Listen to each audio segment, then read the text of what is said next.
In this guide, I'm going to show you how you can edit better and faster here in Fortnite. Before we do get into this guide, make sure to like the video and subscribe to the channel with all notifications on. It really does help the channel and lets us know that you want more content like this. We'd greatly appreciate it, and if at any point throughout this guide you did have any questions, just ask them down in the comment section below and we can help you out further. I'm going to be doing my best to reply to every single comment down there. But first things first, you need to go ahead and navigate into your settings, and you need to adjust some settings. Start off by lowering your graphics, so if you do have a rendering mode, go ahead and put that on performance. On top of that, go ahead and keep textures and meshes on low as well, and make sure that you're on full screen mode. All of these immediately will make your game feel a lot more responsive. For NVIDIA Reflex Low Latency, go ahead and put this on.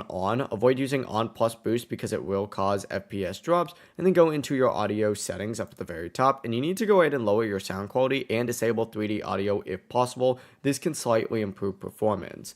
Then go ahead and go to the game tab just like so, and make sure obviously that you are on the matchmaking region that is closest to you. So adjust that there, scroll down a little bit until you see editing, and once you're in the editing section, turn off simple edit and tap to simple edit. You do not want those on, and also make sure turbo building is enabled, and also turn on confirm edit on release for both options. This will allow edits and resets to happen instantly. You could also use simple edit if you do want faster edits, but obviously once again, I do not recommend having this on since it does limit control, so it's usually better to leave it off. Another small improvement though is disabling replays. If you don't use them, you can just scroll down to the very bottom of this page and turn all of these off. These will slow down your game a lot, and turning it off will boost FPS and reduce input delay. But it really is as simple as that. That should immediately impact your game and make you play a lot better. If you guys did have any questions, just ask them down in the comment section below and we can help you out further. I'm going to be doing my best to reply to every single comment down there. Before you do leave this guide though, make sure to like the video and subscribe to the channel with all notifications on.